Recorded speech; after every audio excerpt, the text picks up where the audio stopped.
CM Siddaramaiah ಸಮಾವೇಶವನ್ನೇ hijack ಮಾಡಿದ್ದಾರೆ DCM DKShi.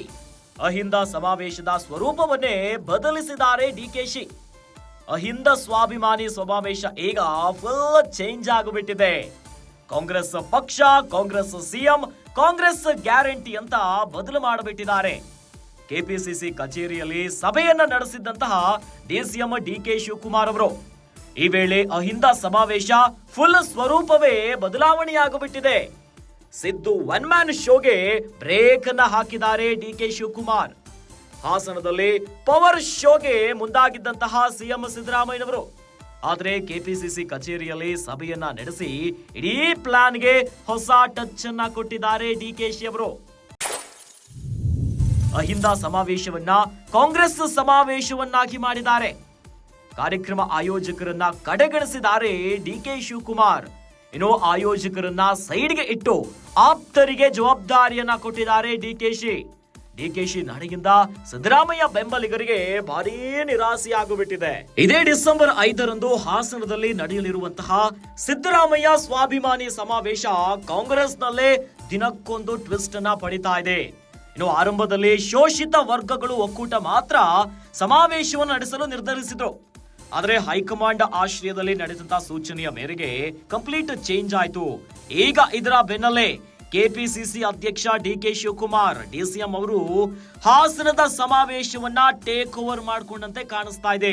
ಇಡೀ ಕಾರ್ಯಕ್ರಮದ ರೂಪುರೇಷೆಯನ್ನೇ ಬದಲಿಸಿಬಿಟ್ಟಿದ್ದಾರೆ.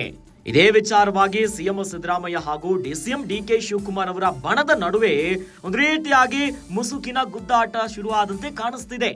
ಹಾಸನ ಸಮಾವೇಶದ ವಿಚಾರವಾಗಿನೇ ಈಗ ಗುಸು ಪಿಸು ಶುರುವಾಗಿದೆ. ಅಹಿಂದ ಸಮಾವೇಶದ ಸ್ವರೂಪವನ್ನೇ ಬದಲಿಸಿಬಿಟ್ಟಿದ್ದಾರೆ ಡಿಕೆಶಿ ಅವರು. ಅಹಿಂದ ಸ್ವಾಭಿಮಾನಿ ಸಮಾವೇಶ ಈಗ ಫುಲ್ ಚೇಂಜ್. ಕಾಂಗ್ರೆಸ್ ಪಕ್ಷ, ಕಾಂಗ್ರೆಸ್ ಸಿಎಂ, ಕಾಂಗ್ರೆಸ್ ಗ್ಯಾರಂಟಿ ಅಂತ ಬದಲಾಗಿಬಿಟ್ಟಿದೆ.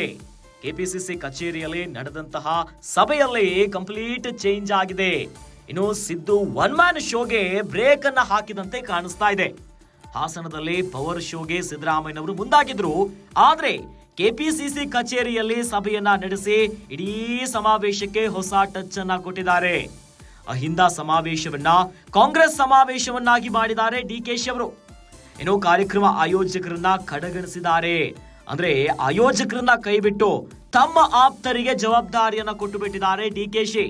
ಹೀಗಾಗಿನೇ ಡಿಸಿಎಂ ನಡೆಯಿಂದ ಸಿದ್ದರಾಮಯ್ಯ ಬೆಂಬಲಿಗರಿಗೆ ಭಾರೀ ನಿರಾಸೆ ಆಗಿಬಿಟ್ಟಿದೆ.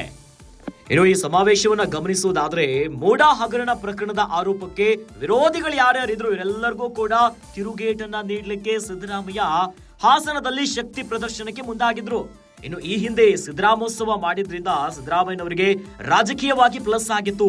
ಅದೇ ರೀತಿಯಲ್ಲಿ ಚನ್ನಪಟ್ಟಣ ಸೇರಿದಂತೆ ರಾಜ್ಯದ 3 ಕ್ಷೇತ್ರಗಳಲ್ಲೂ ಕೂಡ ಈ ಬಾರಿ ಕಾಂಗ್ರೆಸ್ ಭರ್ಜರಿಯಾಗಿ ಗೆದ್ದಿದೆ. ಇವೆಲ್ಲದರ ನಡುವೆ ಸಿದ್ದರಾಮಯ್ಯನವರ ಆಪ್ತರು ಸಮಾವೇಶವನ್ನು ನಡೆಸಲು ನಿರ್ಧರಿಸಿದ್ರು. ಆದ್ರೆ ಇದಕ್ಕೆ ಸ್ವಪಕ್ಷದಲ್ಲೇ ಆಕ್ಷೇಪಗಳು ವ್ಯಕ್ತವಾಗಿತ್ತು. ಪಕ್ಷದ ವೇದಿಕೆಯಲ್ಲೇ ಸಮಾವೇಶ ನಡೆಯಬೇಕೆಂಬ ಅಂತಹ ಕೂಗುಗಳು ಕೂಡ ಕೇಳಿಬಂದಿದ್ವು. ಆದ್ರೆ ಈಗ ಡಿಸಿಎಂ ಡಿಕೆ ಶಿವಕುಮಾರ್ ಅವರು ಇಡೀ ಈ ಸಭೆಯ ಸಮಾವೇಶದ ರೂಪರೇಷೆಯನ್ನೇ ಬದಲಿಸಿಬಿಟ್ಟಿದ್ದಾರೆ.